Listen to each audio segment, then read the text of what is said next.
事時間。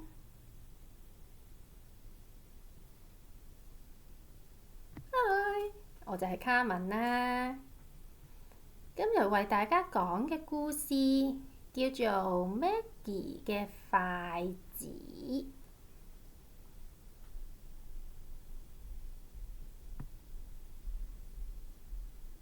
我叫 Maggie，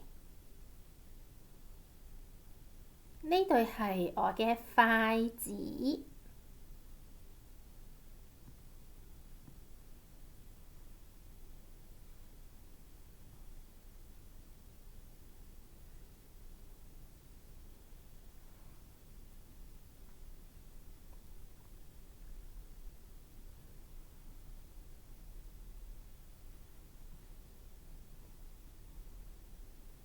嫲嫲話我知，我揸筷子嘅方法唔啱，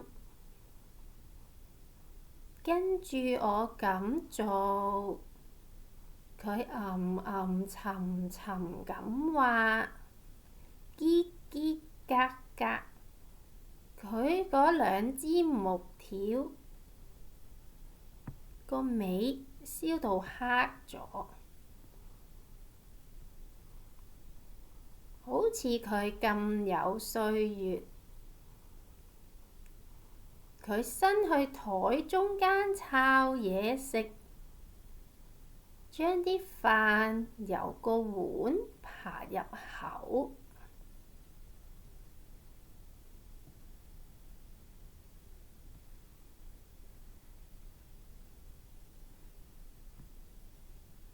哎呀，Maggie，媽媽鬧佢夾到實，睇我點樣用筷子。我唔夠佢敏捷，佢快很準咁夾喺隻蝦，整到隻蝦揈嚟揈去，然後掟入口，好似食糖咁易。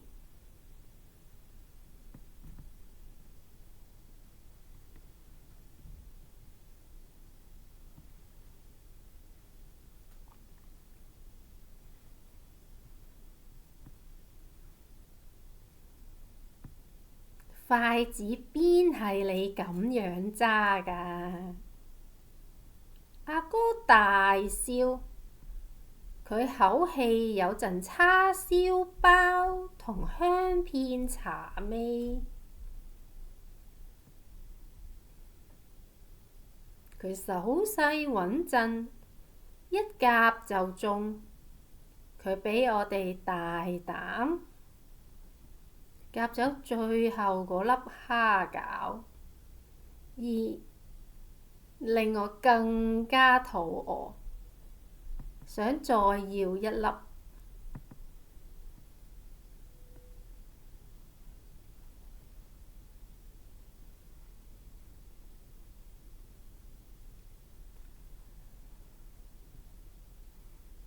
我對筷子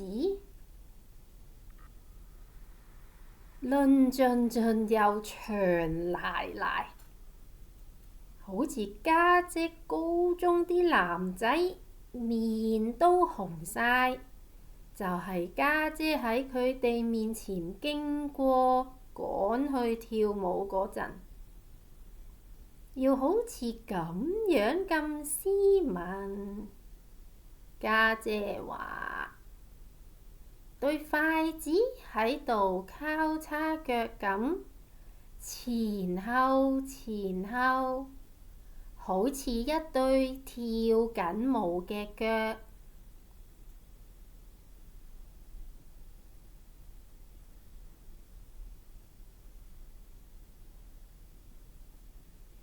我應該點算好啊？我問我隻貓，佢舒舒服服咁趴喺我大髀度，喵喵打咗個大喊路，舐下啲爪，然後又去瞓覺。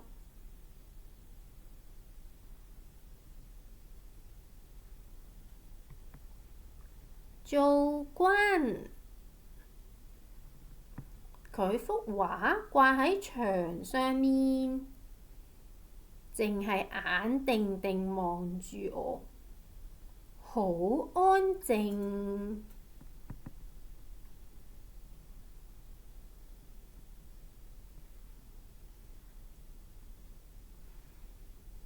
祖先啊，你哋個神台上面燒緊句香、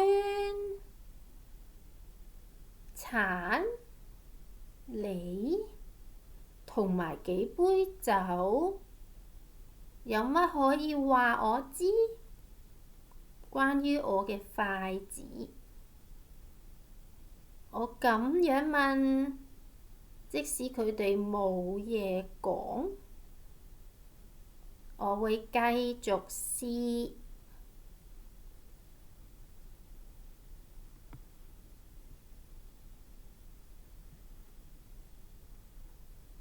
我將我對筷子放喺後面，好似魔術師做準備咁，俾驚喜觀眾。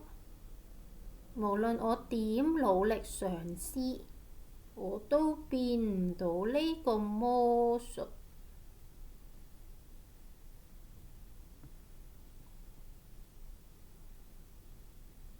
我喺枱底練習，咁就冇人睇到。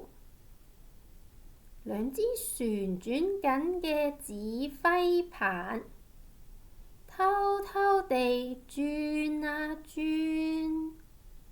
哎呀，我夾到手指。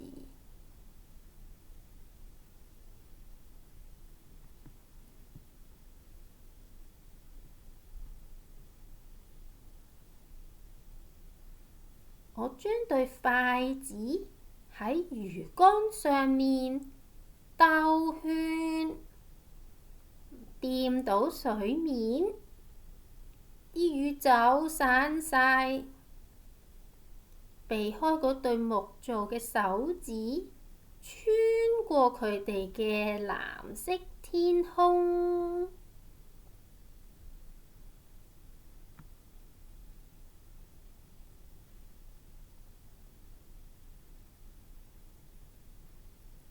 我試下用左手揸筷子，我揸近個頂，然後揸近個底。啲人仲係同我講，咁唔啱㗎，同埋唔係咁㗎。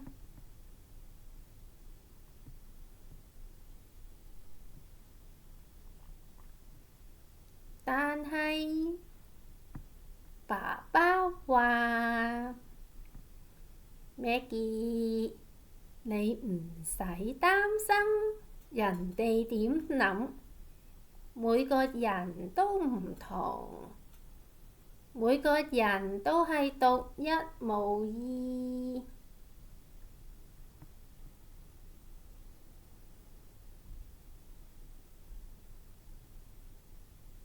我輕輕力咁揸住對筷子，好似一隻啱啱破繭而出嘅蝴蝶。過咗好長嘅冬眠，我有啲忐忑，但已準備好飛。你揸筷子揸得好好，爸爸細細聲讚我。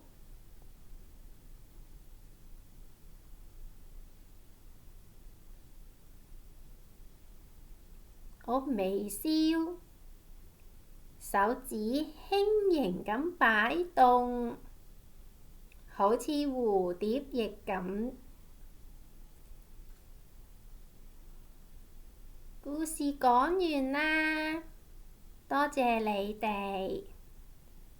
我做咗一份筆記，有廣東話翻譯同埋拼音，仲有一啲詞語嘅解釋。有興趣就去我 Patreon 嗰度 download 啦。多謝你哋。